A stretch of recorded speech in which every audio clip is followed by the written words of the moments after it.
Hey tout le monde, j'espère que vous allez bien.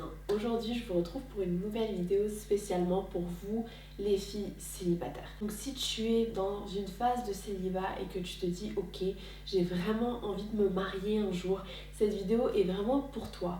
J'ai juste envie de dire que je ne me sens pas légitime pour parler à des femmes qui ont la trentaine, voire la quarantaine, qui sont toujours célibataires. J'ai personnellement pas vécu ça, j'ai jamais dépassé la trentaine. En étant célibataire, je n'ai même pas encore dépassé la trentaine, donc j'ai vraiment envie de m'adresser à ces jeunes femmes. Si tu me regardes et que tu es toujours dans ta vingtaine et que tu es célibataire et que tu as vraiment envie de te marier, cette vidéo est vraiment pour toi. Je dis pas que cette vidéo n'est pas pour toi si tu as passé la trentaine, tu peux quand même regarder cette vidéo, elle est pour toi. J'ai juste envie de te dire que moi, de mon expérience, je parle en tant qu'une fille qui s'est mariée quand même dans sa vingtaine. Ok, donc moi il faut savoir que j'ai jamais eu de copains avant JM, donc ça je l'ai partagé dans mon témoignage.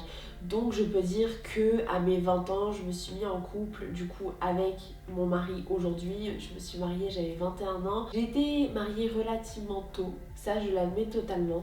Mais c'est vrai que à partir de mes 16 ans, je dirais, j'ai vraiment commencé à avoir envie de trouver mon mari. Je dis pas de me marier à 16 ans, mais juste d'être en couple avec quelqu'un, mais dans l'idéal, moi je voulais mon mari.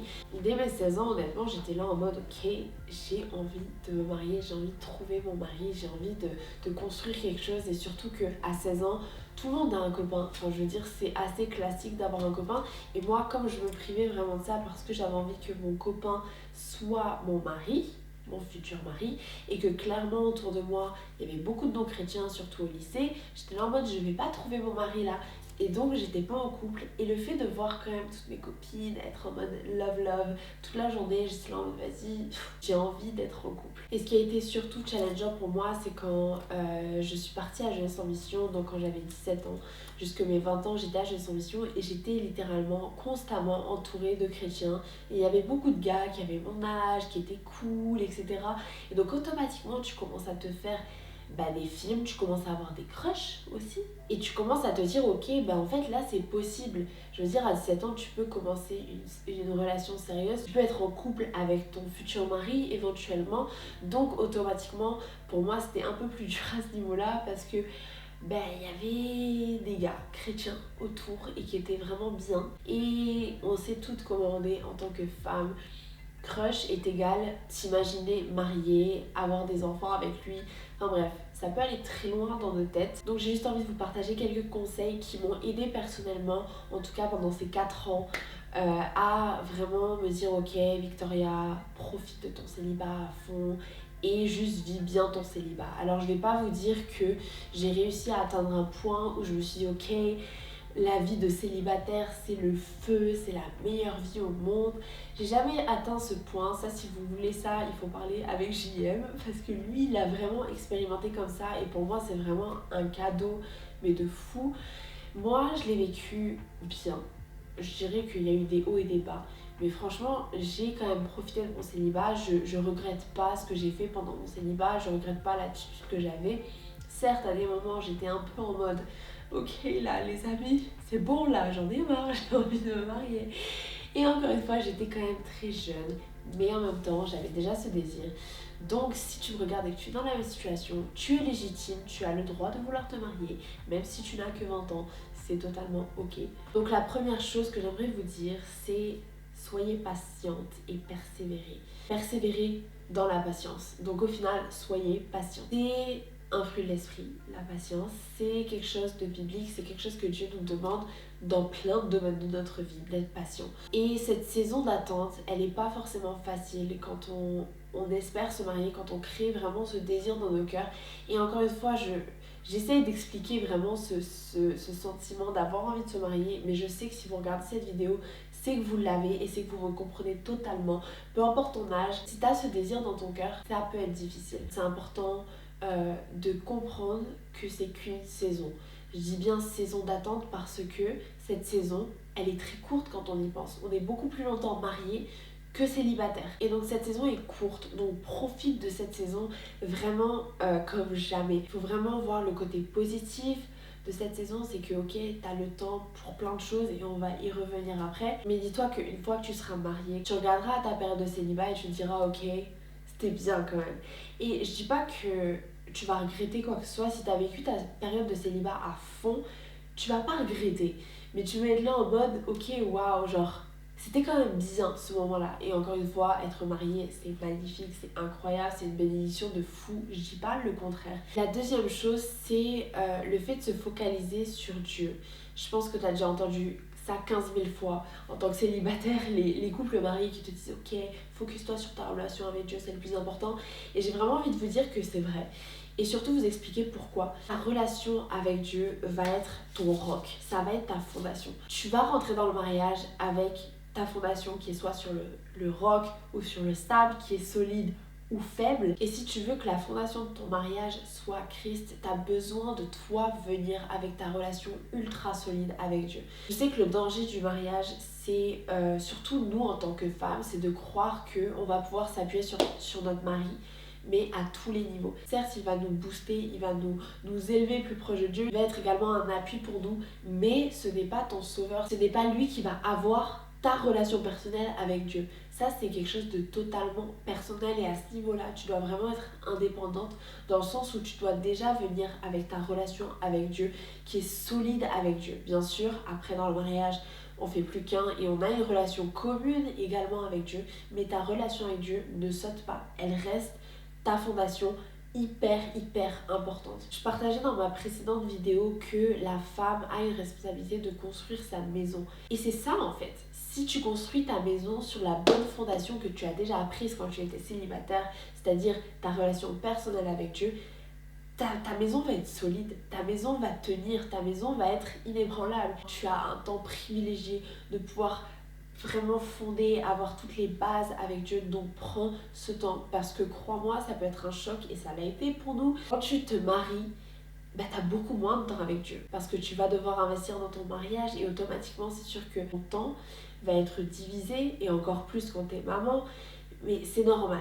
C'est quelque chose de totalement normal, donc c'est pour ça qu'il faut être déjà solide. Mon troisième point, c'est de ne pas se compromettre. Les filles, s'il vous plaît, ne soyez pas désespérés au point de prendre le premier venu. Il y a des critères, on est d'accord, qui sont un peu futiles. C'est-à-dire, si tu veux un grand métis, baraque, etc., etc., c'est exactement JM que j'ai décrit. Si tu as en tête vraiment the gars, genre les critères physiques exactement comme ça, et que tu le trouves pas, bon, il y a un moment donné, il va falloir être un peu plus flexible sur nos critères. Je suis à 1000% d'accord qu'il faut que tu trouves ton futur mari beau, ça, il n'y a pas de souci. Les critères qui sont un peu plus légers, je parle pas de ça. Moi, je parle des critères que vous avez qui sont vraiment essentiels pour vous. C'est-à-dire, si vous voulez un homme qui soit ancré avec Dieu, qui vous pousse vers le haut, ne prenez pas un non chrétien. Vraiment, je vous encourage trop avec ça parce que j'ai l'impression qu'on peut se compromettre sur plein de trucs alors qu'il y a des choses qui sont vraiment essentielles et on doit rester attaché à ça parce que c'est sûrement la volonté de Dieu aussi. Je veux dire, si par exemple dans tes critères tu veux quelqu'un qui n'est pas colérique, ok, bah ne prends pas quelqu'un qui est colérique, même si c'est le premier venu. Parce que peut-être sur le moment tu vas accepter la chose, mais après rapidement tu vas te rendre compte que tu regrettes et que tu n'aurais pas dû faire ça. Alors vraiment reste attaché aux choses qui sont vraiment essentielles et ne te compromets pas. Ne rabaisse pas tes standards et comprends que toi aussi tu as de la valeur et tu es importante et tu mérites vraiment quelqu'un qui va être là à te poursuivre à fond, qui va vraiment respecter qui tu es, t'amener à vraiment aimer Dieu encore plus. Le quatrième point, c'est de ne pas imaginer le pire. C'est-à-dire de ne pas dramatiser la situation, c'est-à-dire de ne pas se dire ok c'est fini, je vais finir vieille fille, je vais jamais me marier, je suis pas aimée, je suis moche, peu importe ce que tu peux te dire ou penser. Il y a ce verset dans Philippiens 4, verset 8 qui dit Finally, brothers and sisters, whatever is true, whatever is noble, whatever is right, whatever is pure, whatever is lovely, whatever is admirable, if anything is excellent or praiseworthy, think about such things. Et c'est vraiment ça, c'est de se dire ok, j'ai pas envie de penser aux choses les plus pires et les plus mauvaises. Fixons nos yeux sur Dieu, sur sa volonté, sur sa parole. Et ne commençons pas à partir très très loin dans nos pensées. Le cinquième et dernier point, c'est d'être dans l'attente, mais pas à l'arrêt.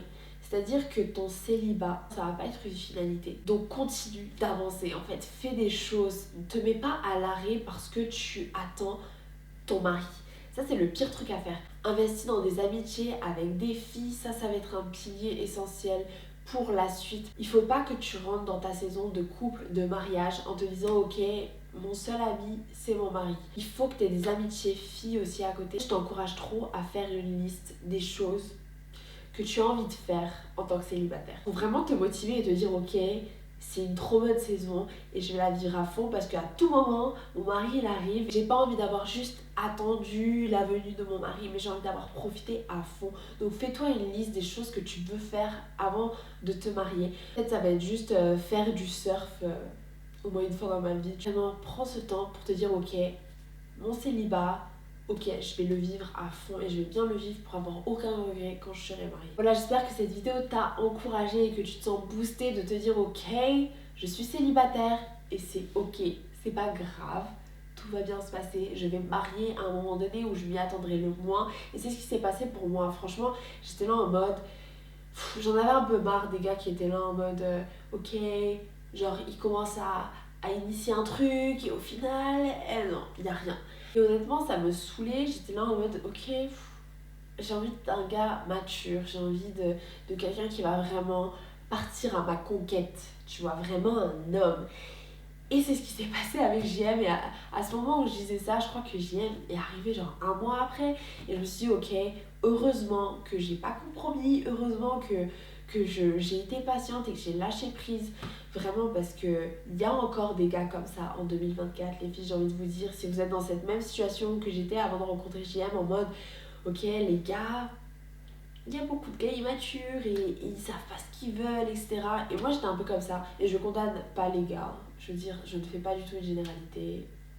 Don't worry. Mais si t'es un peu dans cette situation, en tout cas avec ce vécu, il y a quelqu'un pour toi. Ne t'inquiète pas. Tu le trouveras à un moment donné. Bon les filles, je m'arrête là pour cette vidéo. Et en tout cas, je vous fais des gros bisous et je vous dis à très bientôt. Ciao!